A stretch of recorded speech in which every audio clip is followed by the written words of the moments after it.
Boa noite a todos. Vamos seguir aqui com o livro Batalha Celestial.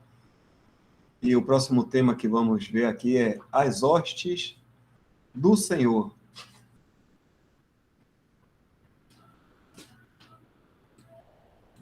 As Hostes do Senhor. Pode parecer um pouco estranho que a luta tenha um lugar tão relevante na Epístola aos Efésios. Encontramos na Epístola a mais completa revelação de nossa posição e da caminhada do cristão. Mas também somos especialmente achados em luta e somos chamados a vestir toda a armadura de Deus.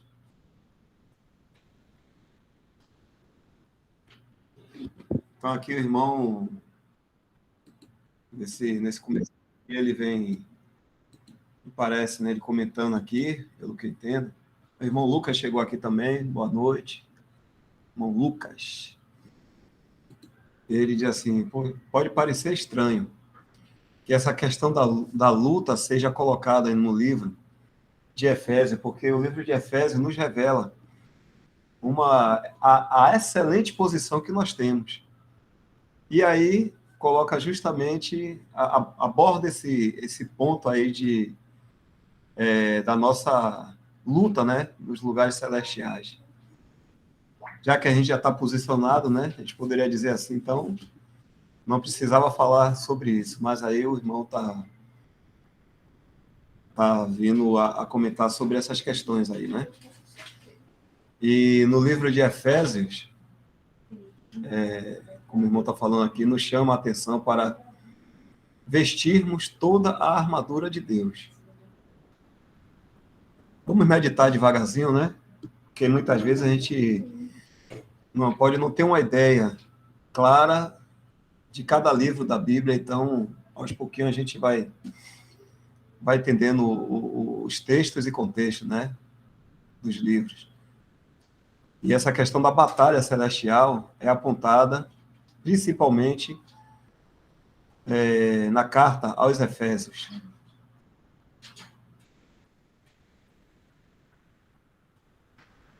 Mais algum irmão reunido ao nome do Senhor deseja comentar esse ponto aí?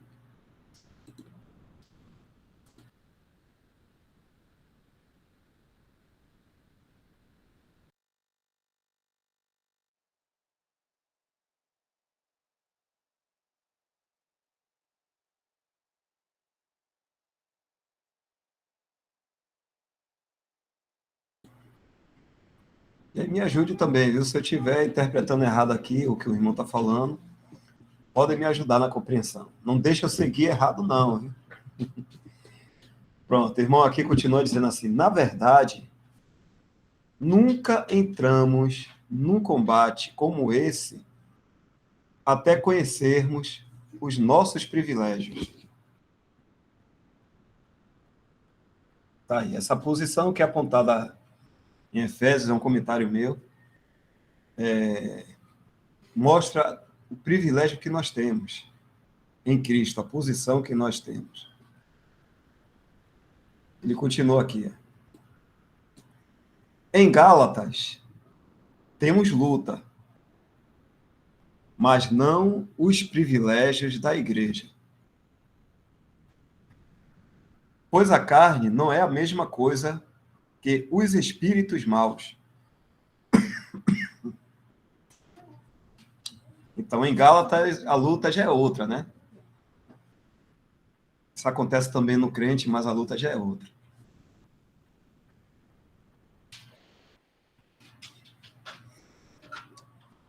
Vamos continuar. Mas separem os santos do mundo e que sejam vasos preparados a serviço do Mestre.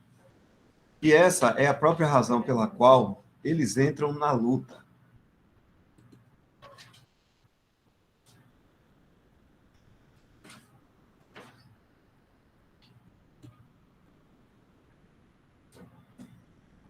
Se ocupamos o lugar de privilégio em que estamos,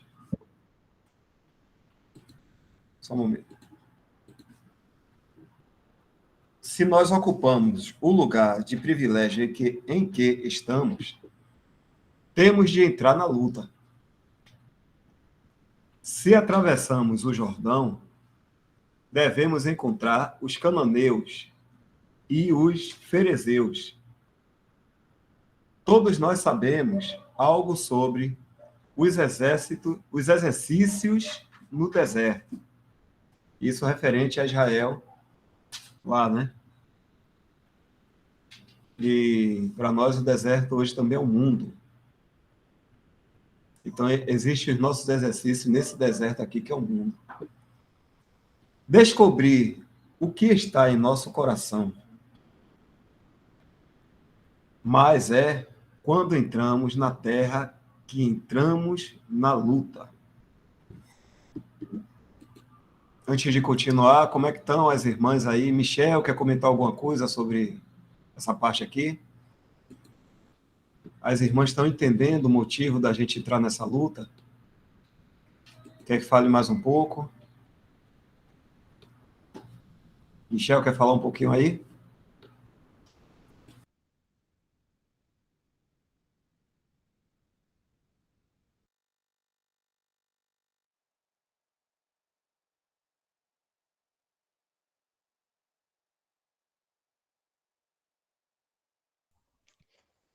Essa questão de vestirmos toda a armadura de Deus, é, primeiramente a gente pode pensar de que isso é um direito de nós, né? Que fomos redimidos pela pelo sangue de Cristo e que nos tornamos filhos de Deus.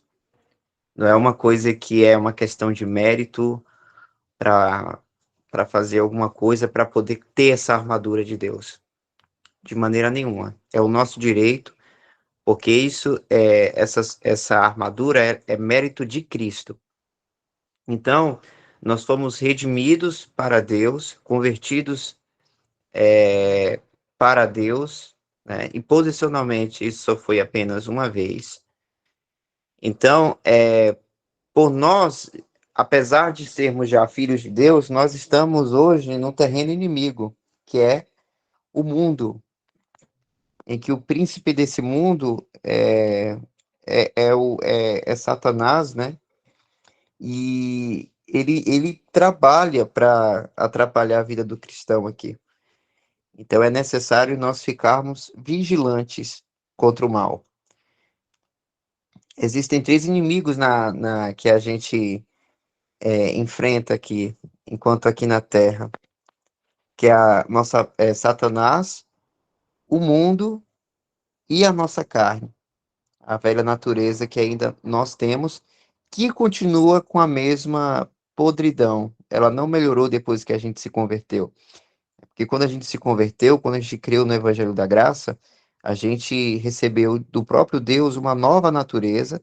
Essa nova natureza, ela não peca, e nós já temos essa nova natureza. E podemos viver com base nessa nova natureza, não com os nossos próprios pensamentos, ou os nossos achismos, mas é por meio do Espírito Santo, que Deus garantiu a nós, né, como nosso penhor também.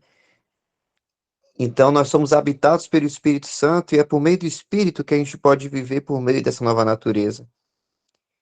E é por meio dessa nova natureza que a gente pode, inclusive, estar armados contra todo o mal aqui na Terra. Porque lembrando, nós estamos num campo minado. Então, é necessário nós estarmos cingidos com a verdade, né? Colocar o capacete da salvação, como fala em Efésios 6, entre outros tipos de armaduras, mas nós podemos utilizar dessa armadura, porque isso é mérito do Senhor Jesus. Então, nós precisamos conhecer os nossos privilégios no Senhor Jesus e perceber que não é uma questão da gente conseguir, mas que nós já conseguimos em Cristo. Tanto é que fala aí dessa parte em negrito aí, nessa frase em negrito, tá assim: na verdade, nunca entramos num combate como esse até conhecermos os nossos privilégios. Em Gálatas temos Deixa eu ver aqui o que é que está escrito. Temos luta, mas não os privilégios da igreja, pois a carne não é a mesma coisa que os espíritos maus. Mas separem os santos do mundo e que sejam vasos preparados a serviço do Mestre. E essa é a própria razão pela qual eles entram na luta. Se ocupamos o lugar de privilégio em que estamos, temos de entrar na luta. Se atravessamos o Jordão, devemos encontrar os cananeus e os ferezeus. Todos nós sabemos algo sobre os exercícios no deserto. Descobrir o que está em nosso coração, mas é quando entramos na terra que entramos na luta. Ou seja, tem um versículo que a gente até leu ontem, que eu creio que está em 1 Pedro, que fala que qualquer que viver piamente para Deus sofrerá perseguição, terá perseguição. Deixa eu ver onde é que está esse versículo.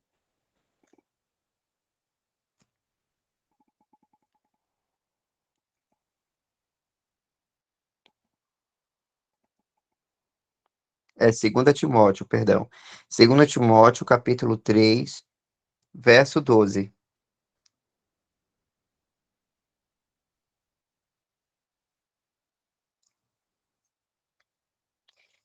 E também todos os que piamente querem viver em Cristo Jesus padecerão perseguições. Pois é, por quê?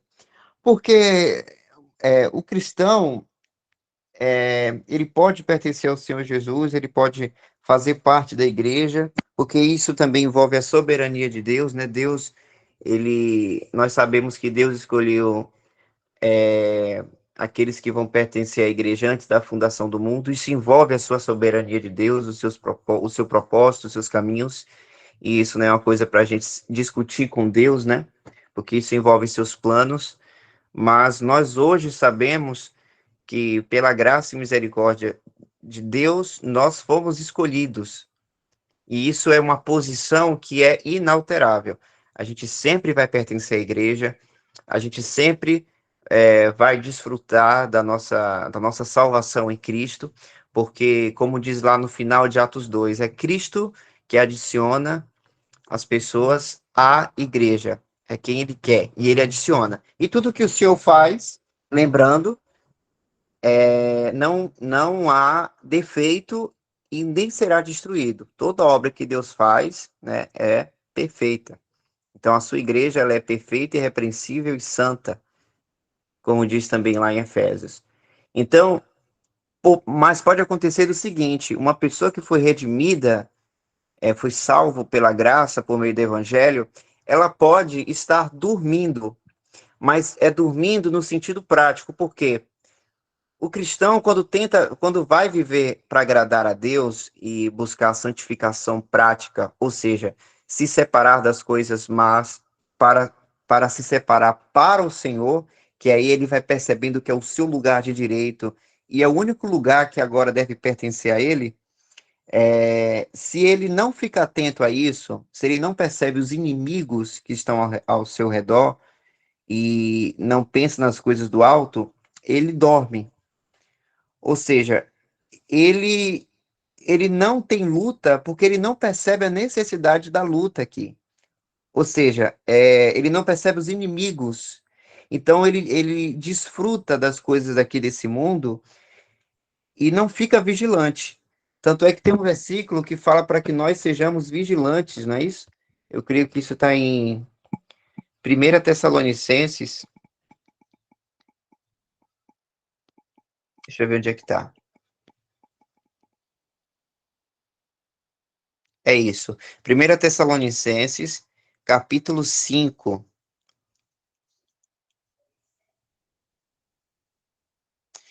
Desce aí um pouquinho, dá. Bora ver o verso 4.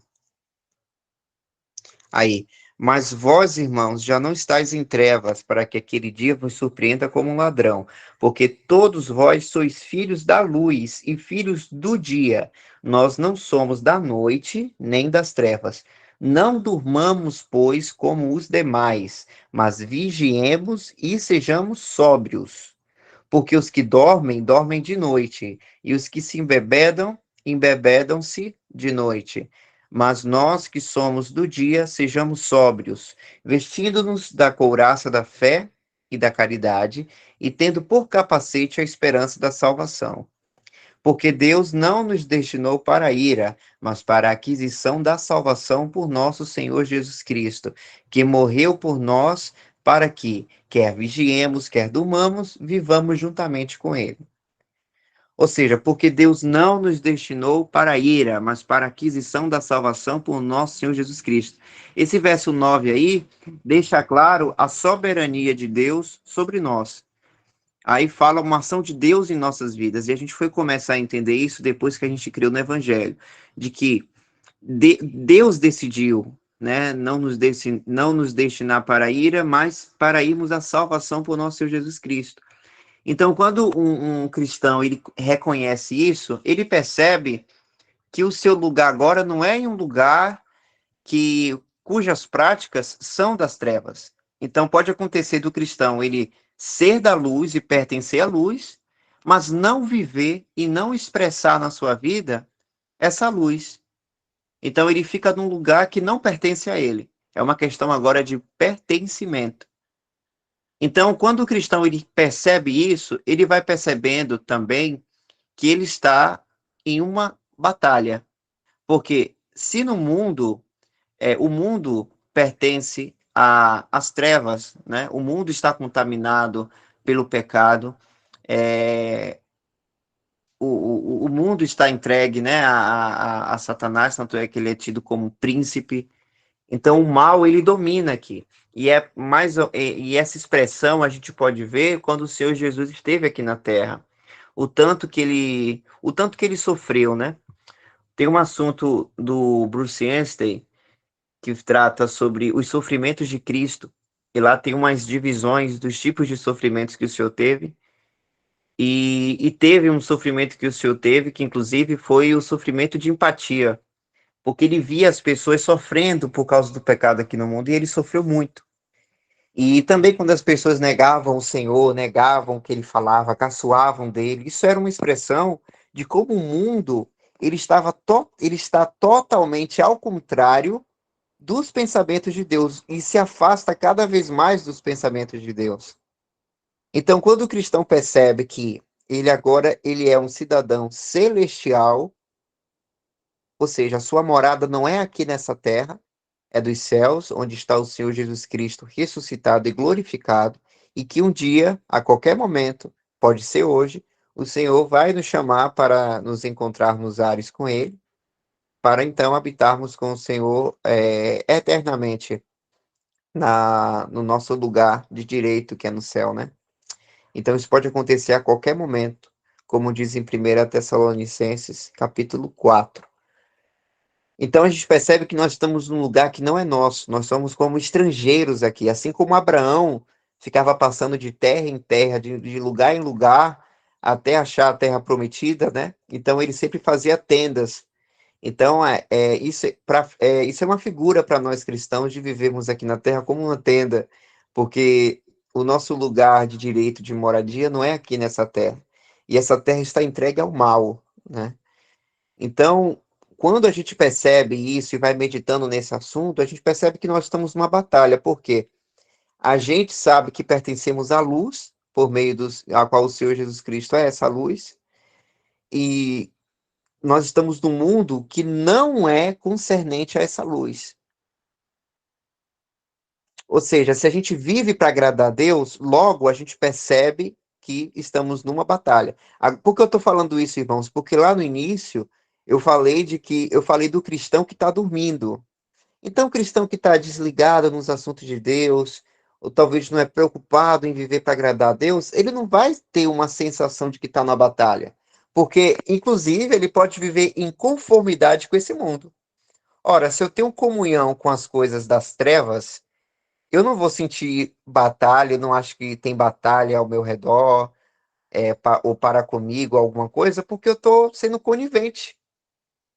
Mas a gente vê que no cristianismo normal, ou seja, de acordo com a palavra de Deus, o cristão, ele, ele tem que viver numa batalha, ele tem que expressar e entender essa batalha, porque o cristão percebe que aqui não é o lugar, e que aqui é totalmente as coisas ao contrário de Deus. Então, bora voltar lá no texto rapidinho, Dal, por favor.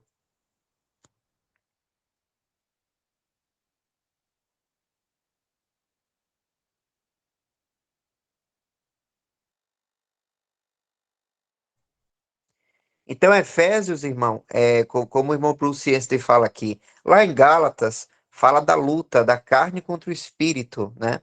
Mas Gálatas é um assunto que não trata dos assuntos, ele não leva o cristão nos lugares celestiais onde o Senhor Jesus está, e assentados nos lugares celestiais, como Efésios trata. Então, quando o cristão percebe, né, como eu tinha dito, que o lugar dele é lá no alto, lá nos céus com o Senhor Jesus, e que estamos já assentados com ele lá, e a gente pode ver isso pelos nossos olhos da fé, porque a gente sabe que isso vai acontecer realmente. Por mais que estejamos aqui na Terra, a gente já se vê lá em cima, né? Com nossos corpos transformados e já vivendo eternamente com o Senhor, porque isso vai acontecer. Essa é a nossa esperança. E esperança na palavra de Deus, ela é tratada de uma maneira de que vai acontecer mesmo. Pode ser a qualquer momento, mas vai acontecer. É diferente da esperança daqui do mundo. Quando a pessoa fala assim, eu espero que tal coisa aconteça, aí não acontece. Mas não é assim nas coisas de Deus. A esperança que nós temos, ela é certeira, porque Deus que falou, é Deus que nos diz isso. E Deus não é homem para mentir, e Deus ele cumpre aquilo que ele promete, não é? Então a gente tem isso por meio da fé. Então eu vou repetir aqui a leitura, porque a gente pode até ir meditando novamente agora, pensando nessa perspectiva. Ó, pode parecer um pouco estranho que a luta tem um lugar tão relevante na epístola aos Efésios. Nós encontramos na epístola a mais completa revelação de nossa posição e da caminhada do cristão. Por que a mais completa revelação? Porque a gente vai ver lá, nos versículos de Efésios, nos colocando lá no alto, como eu tinha dito. Vamos ver esses versículos para a gente poder entender essa mais alta revelação que o irmão cita aqui. Eu falo irmão Bruce Anstey, mas talvez não acredito que não é dele o texto, né? Porque é da Revista do Cristão.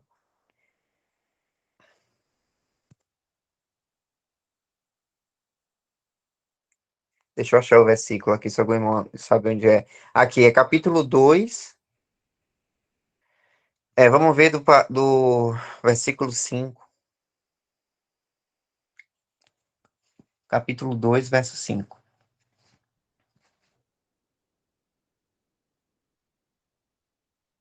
Ali, a partir do 4, onde está aquele ponto do parágrafo. É bom dele ali, senão o irmão Luiz Amalfi vai brigar com a gente, né? Que ele pede isso. Mas Deus, que é riquíssimo em misericórdia, pelo seu muito amor com que nos amou, estando nós ainda mortos em nossas ofensas, nos vivificou juntamente com Cristo. Pela graça sois salvos. E nos ressuscitou juntamente com Ele e nos fez assentar nos lugares celestiais em Cristo Jesus. Olha aí, tá vendo? Nesse versículo 6, é mostrado aí pra gente qual foi o efeito da ressurreição de Cristo em nós. Nós somos vivificados juntamente com Cristo e assentados, né? E nos fez assentar nos lugares celestiais em Cristo Jesus. E é interessante que aqui já trata como se fosse passado. E nos fez assentar nos lugares celestiais. Não disse que um dia nos fará assentar. Não, nos fez assentar nos lugares celestiais em Cristo Jesus. Então, esse é um dos exemplos do porquê Efésios é tido como uma epístola que nos dá uma alta revelação da doutrina, né, sobre nós, sobre a igreja, porque Efésios já nos coloca lá nos céus, assentado nos lugares celestiais. Então, vamos voltar lá, Dal, para o texto, por gentileza. Por exemplo, irmão, sobre essa questão do grau de revelação, por exemplo, no livro na Epístola aos Gálatas, é falado de que nós fomos sepultados com Cristo. com Cristo, sepultados com Cristo. Estou morto para viver para Deus, é um exemplo, né? Como diz lá em Romanos. Ou seja, existe o grau de efeito do que Cristo fez em nós quando a gente creu nele. Então, nosso velho homem foi crucificado. Então, tem crucificado, tem morto, tem sepultado. Só que em Efésios, ele nos coloca lá em cima, porque ele trata de, como a gente viu lá naqueles versículos, ressuscitados e assentados nos lugares celestiais. Então, a gente imagina aí um grau assim, de baixo para cima, né? Crucificado, morto, sepultado. Aí tem o grau que vai subindo, que é ressuscitado e glorificado, porque seremos glorificados, né, no momento do arrebatamento e também daqueles que morreram, né, fisicamente, vão ser ressuscitados, glorificados e também assentados, ou seja, é lá para cima. Então, Efésios nos leva lá para cima. Então, é por isso que aqui fala que encontramos na epístola a mais completa revelação de nossa posição e da caminhada do cristão. Mas também somos especialmente achados em luta e somos chamados a vestir toda a armadura de Deus. Então, irmãos, olha só. Quando Efésios fala da questão da armadura de Deus, não é Deus não está querendo dizer com isso de que a gente usa a armadura de Deus porque a gente tem alguma coisa de errado no sentido da nossa caminhada como cristão, né? No sentido normal da doutrina. Não é isso. É porque realmente o cristão ele precisa estar usando a armadura de Deus. Ele necessita disso, porque as perseguições que o cristão tem aqui nesse mundo, ele é algo normal. A gente não pode achar de que porque a gente está sendo perseguido, e aí a gente pode trazer em qualquer aspecto dessa perseguição, quer seja fisicamente, quer seja uma perseguição moral, que é o que é muito predominante, né, para nós aqui, mais do que a perseguição física. Mas, ou seja, todo tipo de perseguição que a gente sofre, não é porque Deus está contra a gente, ou porque Deus está nos dando um castigo, embora Ele possa disciplinar por meio da tribulação, mas a gente não pode perceber Deus como uma pessoa ruim conosco. Porque existe aquele versículo em Romanos 8, que é um versículo, é uma frase curta, mas ele é de um efeito muito poderoso para a gente, que diz que todas as coisas cooperam para o bem daqueles que amam a Deus. Isso é Deus dizendo isso para a gente. Todas as coisas cooperam para o bem. Então, se Deus nos manda, ele permite uma tribulação em nossas vidas, aquilo ali tem um propósito, tem algo para a gente aprender com isso. Pode ser disciplina, pode também não ser, mas há um proveito sim, porque Deus quer que a gente glorifique ao Senhor Jesus por meio dessa tribulação. Então, cabe a gente entender a mente de Deus nesses momentos. Então, a aflição do cristão nesse mundo, ele é algo normal, né? Então, é por isso que eu disse também do cristão quando está dormindo aqui nessa terra, ele não está percebendo o seu lugar, ele não está percebendo sobre o mundo em relação a Deus, porque se o cristão pensa dessa forma aqui nesse mundo, ele vai viver sem aflição, provavelmente, né? Ele pode viver sem aflições, sem perseguições, porque ele não vai estar vivendo piamente para agradar a Deus. E a gente viu lá aquele versículo que diz que todos que querem viver piamente para Deus vai sofrer perseguição aqui. Por quê, irmãos? Porque estamos num campo inimigo, né? E Satanás se incomoda quando há uma luz ali, há um testemunho de Cristo nesse mundo. Ainda mais quando envolve as verdades, né? Só que a gente não pode ter medo, porque o amor de Deus é muito maior do que o medo. Olha que maravilhoso. Eu lembrei até de um versículo em 1 João que fala que aquele que teme, deixa eu ver onde é que tá. Eu não vou ficar parafraseando não para não falar errado. Então, 1 João, capítulo 4, verso 18.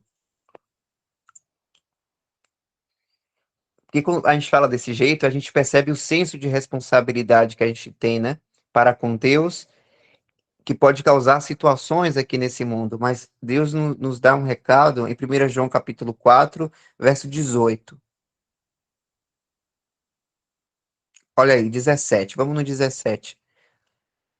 Nisto é perfeita a caridade para conosco. Caridade a gente pode ler também como amor. Então, nisto é perfeito o amor para conosco, para que no dia do juízo tenhamos confiança, porque qual ele é, somos nós também neste mundo.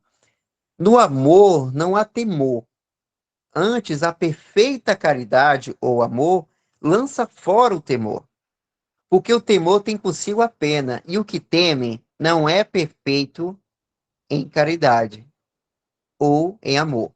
E aí o 19 tem um fundamento importante para nós. Nós o amamos a ele porque ele nos amou primeiro. Essa é a base. Então nós amamos a Deus porque ele nos amou primeiro.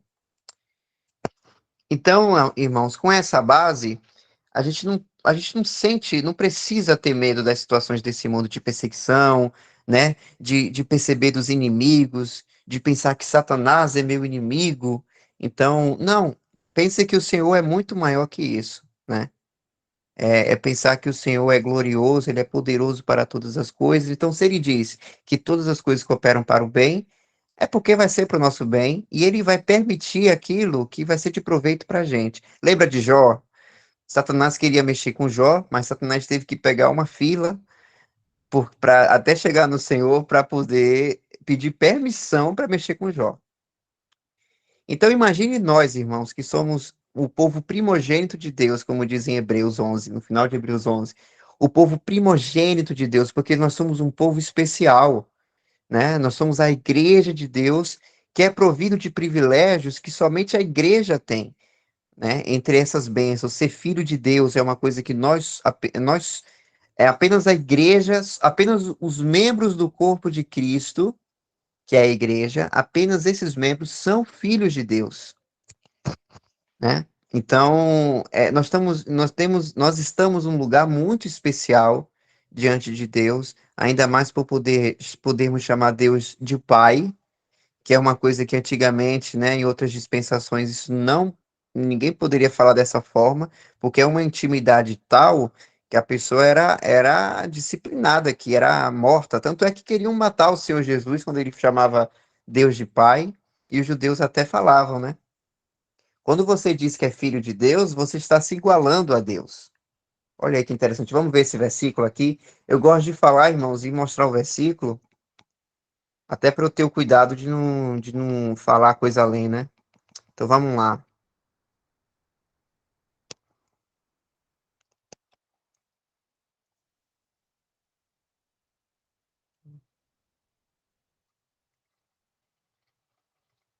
Eu acho que está em João, capítulo 5, verso 16.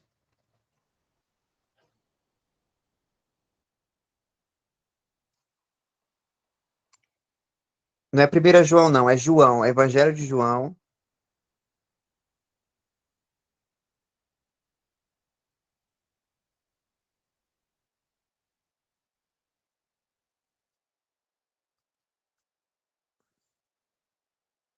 Aí.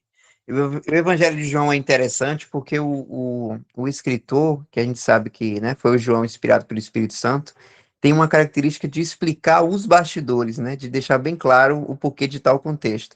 E aí fala assim: e por esta causa os judeus perseguiam a Jesus e procuravam matá-lo, porque fazia estas coisas no sábado. E Jesus lhe respondeu: Meu pai trabalha até agora, e eu trabalho também. Por isso, pois, os judeus ainda mais procuravam matá-lo, porque não só quebrantava o sábado, mas também dizia que Deus era seu próprio pai, fazendo-se igual a Deus. Tá vendo como os judeus entendiam dessa maneira? Porque se Jesus falava que ele era filho de Deus, ele estava se igualando a Deus, então, porque Tal pai, tal filho, né? Como diz aquela frase. E aí tem um versículo aqui que é para nós, referente à igreja, que tem uma frase muito forte, mas nós temos o direito da gente seguir dessa maneira, que é Efésios, capítulo 5.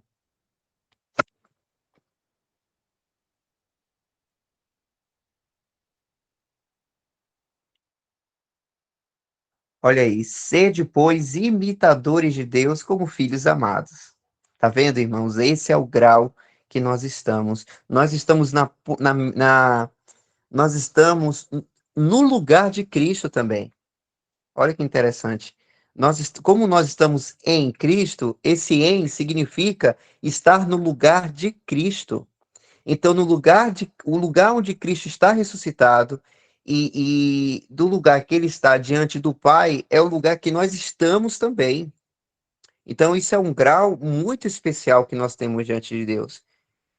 Então, a gente, quando pensa e medita nessas coisas, saber que nós podemos falar que podemos imitar a Deus. Gente, imitar a Deus é uma coisa muito séria. Só que a gente tem esse lugar de direito, porque nós estamos em Cristo. E nós podemos afirmar que podemos buscar imitar a Deus em suas características que foram perfeitamente expressas na pessoa do Senhor Jesus, claro, também porque Ele é Deus. Podemos também afirmar, né, que obedecemos como filhos amados, nesse mesmo lugar que o Senhor Jesus está. Então, quando o cristão pensa essa coisa, pensa nesses assuntos, né, ele vai percebendo cada vez mais o lugar onde ele está inserido aqui na Terra. Ele cada dia mais ele vai se enxergar como um estrangeiro, vai perceber que suas bênçãos espirituais estão todas no lugar da sua moradia de direito, que é no céu, e não aqui nessa terra. Essa terra, tudo começa a ficar pequeno, né? O tesouro, o dinheiro, o poder, a riqueza aqui, tudo isso aqui é temporário, mas as coisas dos céus, da eternidade, é para todo sempre, né? Tudo que se vê aqui um dia vai passar, mas as coisas que não se veem são as coisas eternas. Tem um versículo assim também, né? Tá vendo, irmãos, como cada coisa aqui que é dito vai levando a um versículo assim, ó, como mostra para nós que a palavra é toda harmoniosa, né? Quando se trata da doutrina. Amém. Vamos voltar lá para o texto, Dal, porque eu estava falando do lugar da Epístola dos Efésios, né? E aí, como a gente percebe que nós estamos lá em cima, a gente percebe a questão da luta nossa aqui na Terra. Então, é necessário a gente entender o nosso combate. Quando a gente conhece nossos privilégios, que eu acabei de citar aqui alguns desses privilégios, a gente percebe o combate que nós temos aqui na Terra. Então, em Gálatas, temos luta, mas não os privilégios da igreja, pois a carne não é a mesma coisa que os espíritos maus. Então, porque essa questão, irmãos, é, essa questão da luta da carne entre o espírito é de um cristão que ele está muitas vezes ele não está em obediência ao Senhor Jesus, né? Andando no Espírito. Então, isso causa uma batalha, né? Entre a carne e o Espírito ali, entre a velha natureza e a nova. E aí cabe a nós, como no sentido da responsabilidade, da gente se sujeitar ao Senhor, para que a gente possa viver, né, em harmonia, viver na luz, expressando, porque Deus ele deseja, irmãos, que nós expressemos, que nós possamos expressar aquilo que de fato nós somos, não é isso? Então, assim, se eu sou filho de Deus, eu preciso expressar diante de Deus que eu sou seu filho. E isso é o quê? É prática. Não é só consciência. Não é só apenas crer e estar aqui na minha mente. Não, eu preciso expressar. E aí, para os irmãos verem como tudo é harmonioso nesse assunto, a gente pode ir lá em Tiago. A gente não precisa ir lá em Tiago para ver a passagem. Mas é um versículo que todo mundo conhece. Inclusive, tem até muitas explicações errôneas sobre isso. Não tem aquele assunto da fé sem obras é morta? Pois é. Por quê? O cristão, quando ele fala que é filho de Deus, que foi salvo por Cristo, ele precisa demonstrar isso. Ele precisa ter uma expressão dessa verdade. Isso Deus, quando nós expressamos essas coisas, Deus se alegra, porque Ele deseja que a gente expresse aquilo que de fato nós somos. Por isso que é importante a gente não dormir, né? Não estar dormindo aqui, para a gente ficar bem atento de dia, porque nós somos de dia e não da noite. O pessoal dorme de noite, a gente tá de dia o tempo todo. Isso eu estou falando, claro, nessa metáfora de dia e noite, mas levando para os assuntos espirituais. A gente tem que ser vigilantes das coisas que envolvem o mal, a gente se julgar o tempo todo, mas a gente se julga não como fardo, mas é porque a gente sabe que nós estamos em um lugar superior, em que o mal, ele acaba sendo uma coisa pequena e desprezível e que também não é mais o nosso lugar, aquele mal ali. Por isso que a gente julga as nossas ações, os nossos pensamentos, a gente leva tudo ao nosso Senhor, ao nosso Pai, em oração, confessa os nossos pecados quando a gente falha para voltar para os trilhos, porque a gente tem que buscar expressar isso, né? A gente pode expressar. E Deus, ele se apraz muito da expressão. Por exemplo, dessa questão da expressão, eu posso trazer como exemplo a questão da igreja. A igreja de Deus, Deus está formando, o Senhor Jesus está formando a sua igreja, né? O Espírito Santo está trabalhando, por mais que o testemunho da igreja na sua prática falhou miseravelmente essa expressão, né? Mas a igreja em si, aquela que o Senhor está edificando, está ficando perfeita, está perfeita, né? E quando concluir esse edifício espiritual, o Senhor vai chamar essa igreja perfeita e toda essa igreja vai subir para se encontrar com Ele.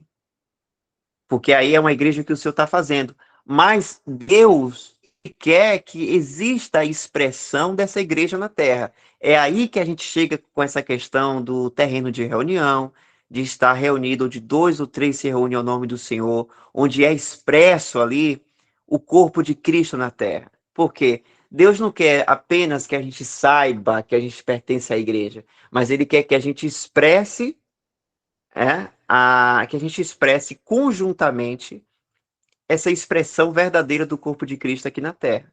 E essa expressão verdadeira é onde o Senhor Jesus está ali no meio, aprovando e desfrutando dessa assembleia reunida. Porque igreja é assembleia, né?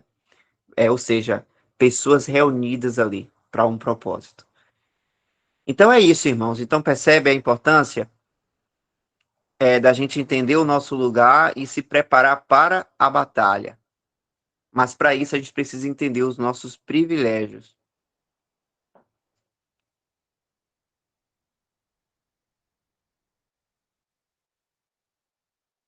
Aqui, aí no finalzinho, só para concluir aqui a minha fala, se ocupamos o lugar de privilégio em que estamos, ou seja, o que significa se ocupar, irmãos?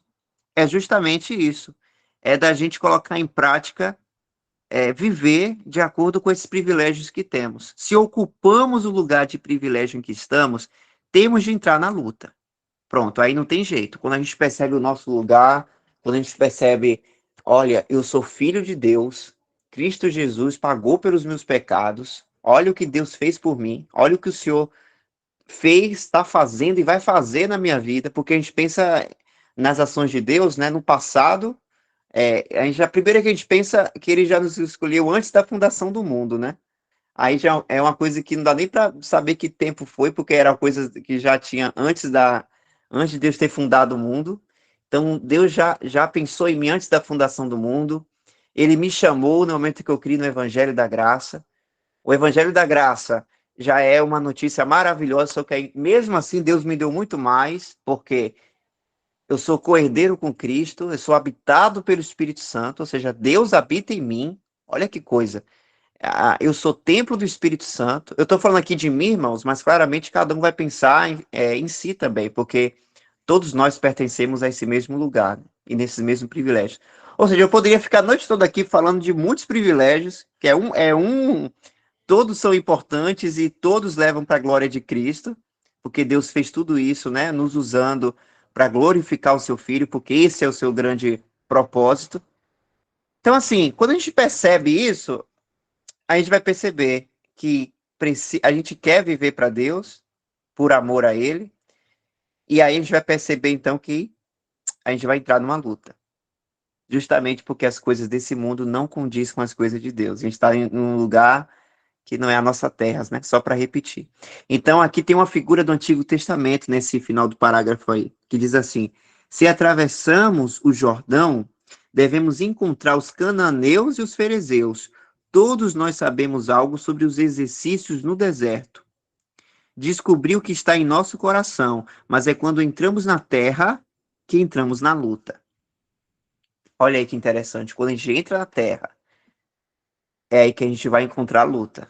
Da mesma maneira, quando o povo de Israel, até chegar na terra que manava leite e mel, onde o Senhor os levou até lá, eles passaram por situações que eles tinham que enfrentar, porque eles tinham que passar por essa barreira até chegar na terra prometida. Aí, levando isso, né, para uma alusão à nossa luta espiritual, porque enquanto Israel, que é o povo de Deus, né, terreno, eles tinham essa luta no sentido de pegar a espada mesmo, né, de subir em cavalo, enfim, de coisas físicas mesmo. Só que a gente não é nesse foco, é no sentido espiritual, porque a gente é o povo celestial de Deus. Então, a gente vai levar os nossos assuntos aqui para uma coisa muito mais além do que as coisas físicas aqui da Terra. Então, se a gente percebe o nosso lugar, a gente vai perceber que temos que lutar. E uma principal luta que temos é com a gente mesmo. Por quê? Nós sabemos que temos a velha natureza em nós, temos a carne, nós temos a nossa própria vontade. Ou seja, os irmãos fazem até uma alusão, né, de ter um corpo morto amarrado na nossa frente. Então a gente pensa dessa maneira e pensa que a gente tem um inimigo que é a nossa velha natureza, é o próprio eu, são os próprios pensamentos. Como diz aqui, né? Descobrir o que está em nosso coração. Olha aí. E não é por acaso que muita gente, quando se converte ao Senhor, tinha planos, projetos, e aí abandona esses projetos, esses sonhos, porque o cristão ele foi pensando nessas coisas, assim, olha, isso aqui eu estou pensando por causa de mim, não é por causa de mim, não é para glorificar o Senhor, é porque aí vem, né, o julgamento do coração. É por causa da minha vaidade, é porque eu quero aparecer, é porque eu quero ter riqueza nesse mundo. E aí muitas vezes ele abandona tudo isso para buscar glorificar agora a Deus, ao seu Senhor, ao seu Salvador primeiro e depois Senhor, porque ele vai perceber que o Senhor deu tudo de si para salvar, né? Aí eu levo para nós, para nos salvar. Então a gente percebe que tudo que a gente faz para o Senhor é o mínimo do mínimo de tudo que ele fez por nós, né? E aí tem um versículo, só para concluir, se Cristo morreu por nós, deixa eu ver onde é que está, isso, acredito que isso está aí, Romanos 6, verso 8. Não, não é esse não, eu esqueci onde é que está esse versículo. É uma passagem que Paulo diz assim, se Cristo morreu por nós podemos também morrer por ele. É algo mais ou menos assim nessa base. Se algum irmão lembrar, para ajudar. Seria, se Cristo deu a vida por nós, então devemos dar a vida pelos nossos irmãos? Seria mais ou menos esse? Isso aí mesmo. Essa base aí.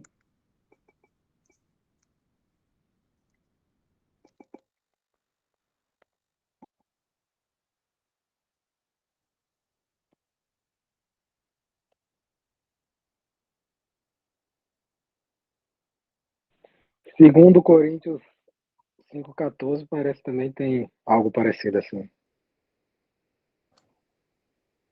Então a gente pode ver esses dois versículos para eu finalizar aqui a minha fala, essa questão de quando a gente aprende essas verdades, né, de tudo que o Senhor fez, faz e fará por nós, a, a gente pode buscar viver para Deus, entregar totalmente nossa vida a Ele, por saber disso, né, por saber que o Senhor fez muito mais.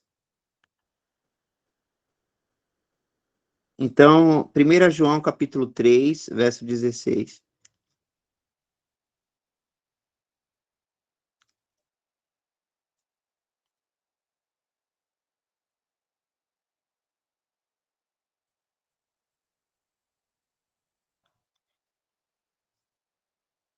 Aí, conhecemos a caridade nisto, que ele deu a sua vida por nós, e nós devemos dar a vida pelos irmãos.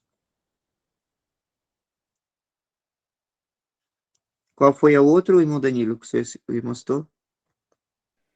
2 Coríntios 5,14.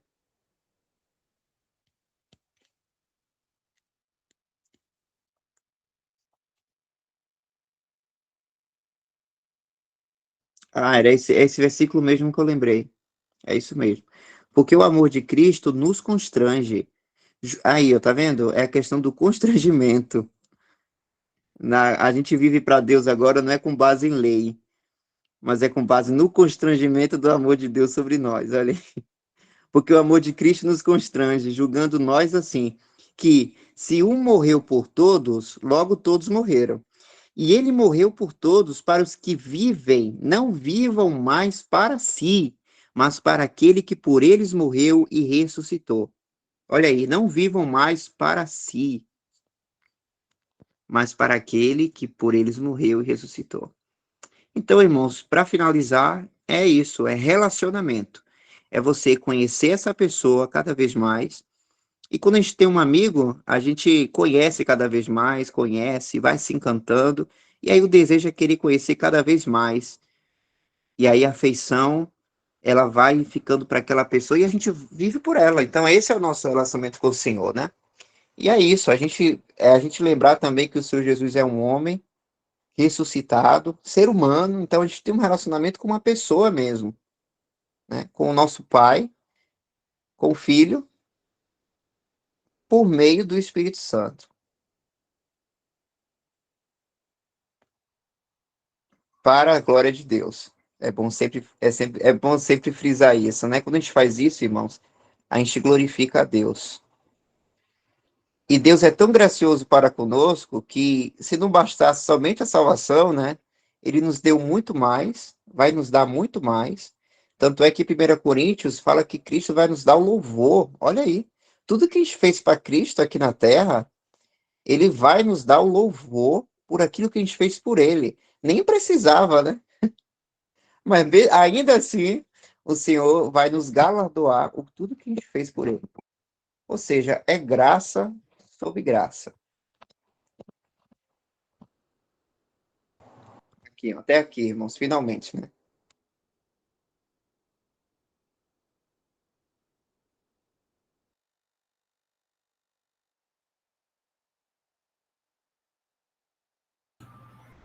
Dá para ler mais um pouquinho aqui agora. Até chegar esse finalzinho aqui. Só para completar essa parte aí, né?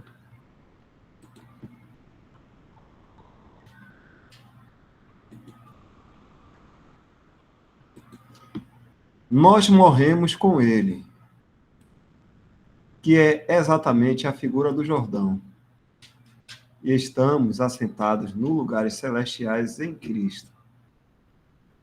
É o lugar de todo cristão, mas muitos não percebem isso. Só frisando aqui, viu, irmãos? É o lugar de todo cristão. Está assentado nos lugares celestiais em Cristo. Como o irmão Michel está falando. Mas muitos não percebem isso. Não aprendem isso. Não meditam nisso. Muitos estão perguntando se não estão ainda no Egito e estão olhando para o sangue.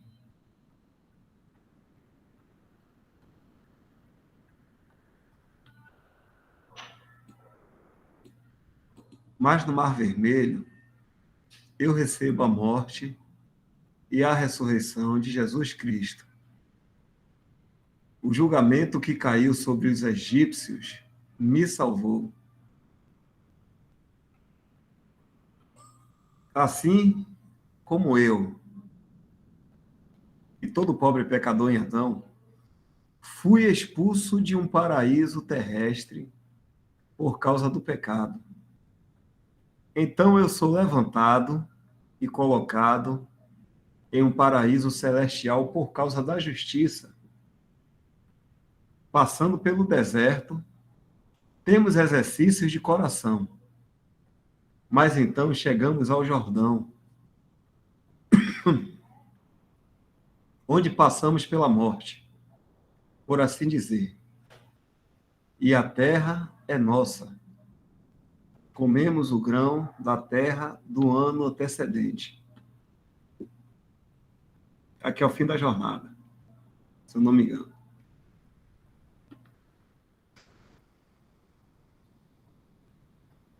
Deixa eu ver até onde vai aqui. Acho que dá para ler mais um pouco. O que é que Michel acha, Jefferson, Isaac?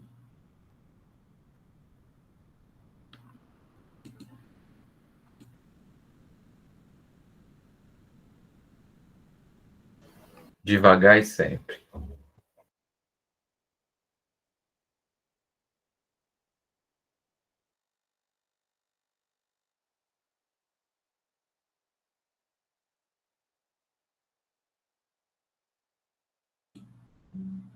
Dá para ler mais um temazinho aqui? Vou ler só esse então aqui. O deserto e a terra.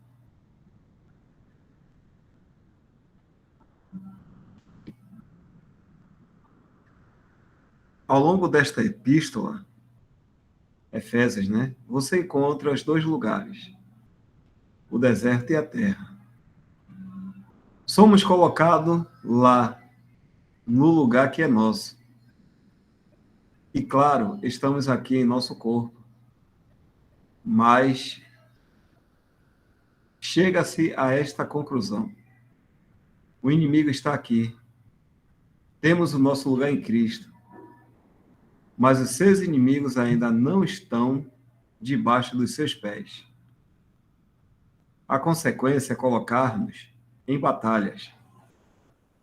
Ouviremos as pessoas falarem do Jordão sendo a morte e Canaã sendo o céu. Mas, na realidade, a luta é o que caracteriza a terra.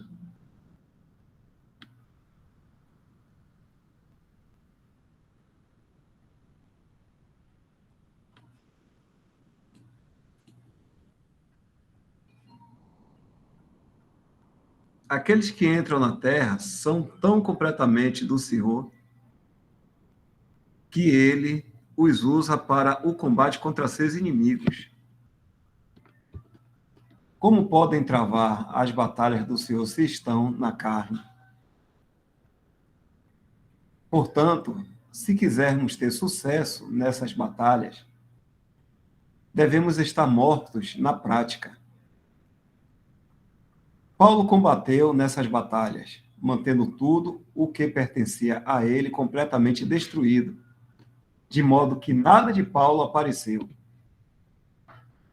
Ele sempre levava em seu corpo a morte do Senhor Jesus, para que também a vida de Jesus se manifestasse em seu corpo mortal. Um homem que está morto e ressuscitado não tem nada a ver com este mundo. Associados ao Senhor naqueles lugares celestiais, somos o testemunho daquilo que ele é lá.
Então já podemos encerrar, né?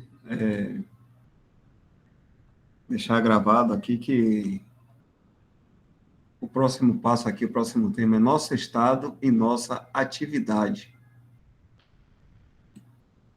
Anotado. Anotado, Eric? Valeu. As hostes do Senhor.